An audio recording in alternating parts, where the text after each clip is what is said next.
Resonance. What is resonance? Before talking about resonance, let me draw your attention to swings.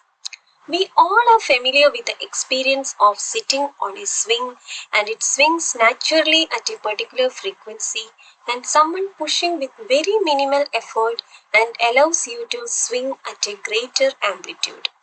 The key to achieve greater amplitude is to push you at the exact same frequency. This phenomenon is called resonance. An object or a system with natural frequency will experience an increased amplitude when it receives a force at the same frequency. That is why soldiers are afraid to march in bridges. If the marching frequency matches with natural frequency of the bridge, then it swings like a swing, which may lead to bridge collapse. Now we are using resonance dampers. This is also the same technique used by opera singers to break glass. Resonance can happen in circuits also. Let us first observe the behavior of the circuit. A voltage source of 1 volt is connected to a capacitor.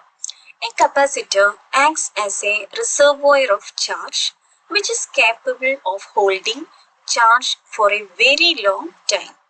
Holding charge builds up electric energy just like a dam holding water building up potential energy. When the shutters are open, the water will rush through at a very high speed. The speed of the water slowly decreases as the water level starts to decline.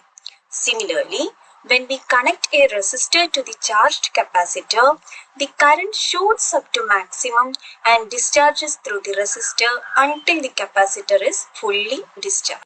What if we replace the resistor with an inductor? While a resistor provides resistance to current flow, inductor opposes change in current. So, when the capacitor holding charge is connected to an inductor, the current won't immediately shoot up. Instead, it will rise gradually, charging the inductor. When the magnetic energy reaches its peak, this energy tries to oppose the electric energy of the capacitor, showing a decline in current. When the current reaches zero, it means the capacitor is fully discharged. But the inductor still wants to continue the flow of current since it doesn't allow sudden changes in current. Hence, the current starts dropping less than zero, reversing the direction of current. Now, the inductor is charging the capacitor with its magnetic energy. As capacitor gets charged, the electric energy of the capacitor starts to increase. At one point, it increases high enough and starts to oppose the magnetic energy of the inductor, reducing the flow of current and finally rises to zero where magnetic energy of inductor is fully dried up and capacitor is fully charged.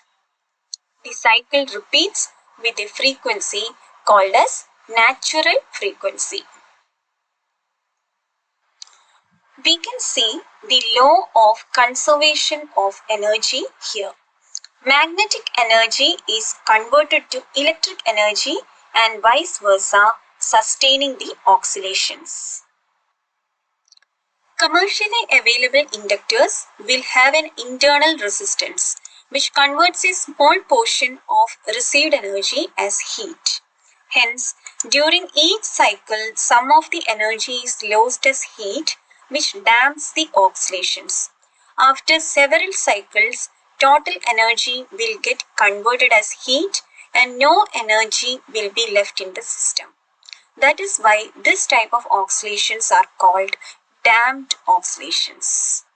Sustained oscillations can be created by artificially giving a push in the right direction at the right moment. Just like a swing which has a natural frequency, the circuit also has a natural frequency.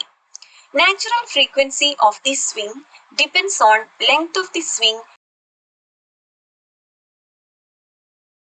whereas the natural frequency of the circuit depends on the value of the capacitance and inductance. Natural frequency of the circuit can be determined as 1 kHz.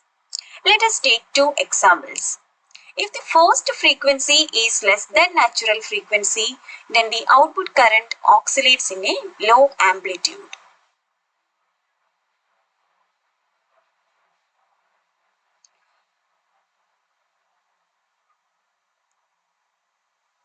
If the first frequency is greater than natural frequency, then also the output current oscillates in a lower amplitude. But if the first frequency matches with the natural frequency, just like a swing, it swings with maximum, giving maximum output current oscillations. Hence, it is called resonance.